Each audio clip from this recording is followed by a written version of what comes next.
All India youth federation రాష్ట్ర కార్యదర్శి. అదేవిధంగా ఇక్కడ వివిధ యువజన విద్యార్థి సంఘాల పక్షాన ఈరోజు మేడ్చల్ జిల్లా ఈసీఎల్ నగర్లో ఉన్నటువంటి సదాశివ అనేటటువంటి ఒక పాఠశాలలో తోటి విద్యార్థినుల పట్ల విద్యాబుద్ధులు నేర్పించాల్సినటువంటి ఉపాధ్యాయుడే ఈరోజు కీచకంగా ప్రవర్తిస్తున్నటువంటి ఘటన ఈరోజు చూస్తున్నాము. 10వ తరగతి విద్యార్థులని ఉదయం 5:30 నుంచి సాయంత్రం 7:30 వరకు కూర్చొని పెట్టుకొని వాళ్ళకి ఎట్లాంటి పాఠాలు నేర్పకుండా వారి పట్ల అసభ్యంగా ప్రవర్తించడాన్ని మేము విద్యార్థి యువజన సంఘాల పక్షాన తీవ్రంగా ఖండిస్తున్నాము.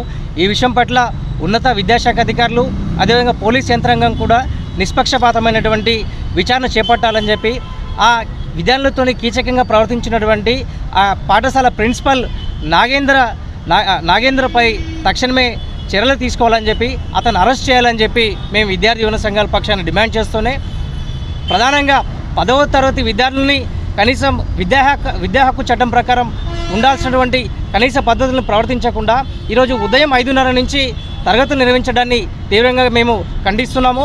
దీనిపైన విద్యాశాఖ అధికారులు తక్షణమే స్పందించి వారి మీద చర్యలు తీసుకోవాలి, విచారణ వేయాలని చెప్పి మేము డిమాండ్ చేస్తూ ఉన్నాం. నాకు 10th క్లాస్ చదివే అమ్మాయి ఉంది. తన పేరు కేసిరి. స్కూల్ నేమ్ వచ్చేసి సదాశివ స్కూల్ నగర్ దగ్గర ఉంది. తను 10th క్లాస్ చదువుతుంది. ఇంకొక 2 monthsలో ఎగ్జామ్స్ ఉన్నాయి. 3 months అయింది. మార్నింగ్ 5:30 నుంచి ట్యూషన్ స్టార్ట్ చేశారు. ఎందుకంటే మ్యాథ్స్ వాళ్ళకి ఎవరికి రావట్లేదని అందరి పిల్లలు వెళ్తున్నారు, తను కూడా వెళ్తుంది. మార్నింగ్ 5:30 నుంచి మళ్ళీ 7 o'clock వరకు స్కూల్ టైమింగ్స్లో అతను వాష్రూమ్కి వెళ్ళగానే ప్రిన్సిపల్ సార్ వాళ్ళతో మిస్బిహేవ్ చేయడము, ప్రైవేట్ పార్ట్లో ముట్టుకోవడం. అతని పేరు వచ్చేసి బొర్రా నాగేంద్రరావు.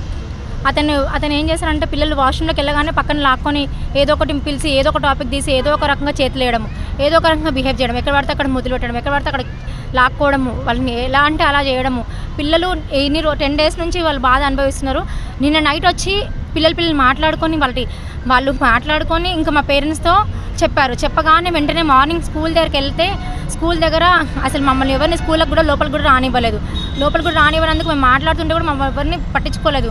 దాని కారణంగా మేము పోలీస్ స్టేషన్ కూడా రావాల్సి వచ్చింది. వాళ్ళు కూడా ఇప్పుడు FIR రాశారు. ఇప్పుడు నెక్స్ట్ పిలుస్తామని చెప్పారు ఒక్కొక్కరిని.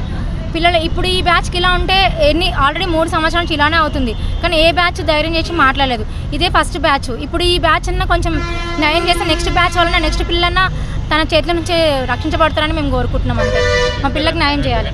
ఆయన పేరు బొర్రా నాగేంద్రరావు. ఇంతకుముందు చెప్పలేదు, ఇప్పుడే చెప్పారు. వాళ్ళ సీనియర్స్ చెప్పారంట ఇలా ఉంటుంది అనేసి. అయినా కూడా పిల్లలు ఎవరు ధైర్యం చేయలేదు. ఇప్పుడే పిల్లలు ధైర్యం చేసి 10 రోజుల నుంచి అవుతుంది. చిన్న జరిగినప్పుడు వాళ్ళు పట్టించుకోలేదు. చాలా ఎక్కువ క్రిటికల్గా వాడు బిహేవ్ చేయడం వల్ల, క్రూరంగా బిహేవ్ చేయడం వల్ల పిల్లలు బాగా మనస్తాపన గురై ఇంట్లోకి వచ్చి తినకపోవడము, పిల్లలు ఎటుపడితే అట్లనే ఉండడము మేము గమనించి అడుగుతూ చెప్పలేదు. నిన్న నైట్ వచ్చి చెప్పినారు మాకు. చెప్పగానే మార్నింగ్ స్పందించి మేము మార్నింగే స్కూల్కి వచ్చాము. స్కూల్కి వస్తే కూడా అడిగితే కూడా ఎవరు అలా కాదని చెప్తున్నారు. వేరే తోటి విద్యార్థులను కూడా రానివ్వట్లేదు. వాళ్ళు నిజం చెప్పడానికి కోసం వాళ్ళని కూడా రానివ్వట్లేదు. 6:30 టైంలోనే పిల్లల్ని పిలుస్తాడు. వాష్రూమ్కి వెళ్ళగానే వాళ్ళ వెనకాలే వెళ్తాడు, వాళ్ళని లాక్కొస్తాడు. వాళ్ళని నోరు మూసి ఎవరిని ఏం చెప్పకుండా వాళ్ళని చేసే పని చేస్తున్నాడు వాడు. మీరు ఏమైనా మాట్లాడితే మీకు హాల్ టికెట్స్ ఏమైనా మాట్లాడితే ఎవరితో చెప్తున్నా 120 మార్క్స్ వాడు చేతిలో ఉన్నాయి అనేసి వాడు పిల్లల్ని భయపెడుతున్నాడు. పిల్లలు భయపడి చెప్పట్లేరు మా ఫ్యూచర్, మేము పేరెంట్స్కి చెప్తే పేరెంట్స్ చదువు ఆపేస్తారు అని పిల్లలు ఎవరు చెప్పట్లేదు. నిన్న వాళ్ళందరూ కలిసి డిసైడ్ చేసుకున్నారు ఇంకా మా చదువు పోయినా ప్రాబ్లం. మేము అందరికి ధైర్యం చెప్పాం, మీ చదువు ఎటు పోదు, మేము రాపించుకుంటాం, మీకు జరిగిన విషయాలు చెప్పండి. అప్పుడు వచ్చి పిల్లలు ఒక్కొక్కరు బయటపడి చెప్తున్నారు. ప్రతి ఒక్కరు బాధించబడుతున్నారు. ఒక 5 మంది పిల్లలే కాదు, ఉన్న పిల్లలు మొత్తం అమ్మాయిలు మొత్తం బాధించబడుతున్నారు. 9th క్లాస్ స్టార్ట్ అయినా 10th క్లాస్ అంటే వాళ్ళకి హరాస్మెంట్. ఇంకా 9th నుంచి మెల్లమెల్లగా వాళ్ళ గ్రిప్లోకి తెచ్చుకుంటాడు ప్రిన్సిపల్. 10th క్లాస్ వచ్చిందంటే ఇంకా అంతే, ఇంకా వాళ్ళు అయిపోతారు. ఇంకా ఎగ్జామ్ ఉంది 2 months అంటే ఇంకా వాళ్ళని అట్లనే అరెస్ట్ చేస్తాడు. హాల్ టికెట్లో మార్క్స్ అయినానో, మీకు ఈ 120 మార్క్స్ ఇవ్వనానో. ఇప్పుడు మన రీసెంట్గా రేవంత్ రెడ్డి కొత్త సిస్టమ్ పెట్టారు కదా సార్. ఆ సార్ పెట్టినాక మీరు అందరు విషయం తాగి చచ్చిపోండి, మీరు ఎలాగో పాస్ అవ్వరు, ఇళ్ళకి వెళ్ళండి, మీ అమ్మ నాన్నల ఫీజు అయినా మిగిలిపోతుంది, మీరు విషయం తాగి చచ్చిపోండి. వాళ్ళెవరండి అనడానికి? మా పిల్లలు మేము కష్టపడి చదివించుకుంటాం. ఎవరో ఎందుకు చావమని చెప్తారు పిల్లల్ని? ఒకవేళ పిల్లలు ఎవరైనా చనిపోతే దానికి బాధ్యత ఎవరు తీసుకుంటారు బాధ్యత?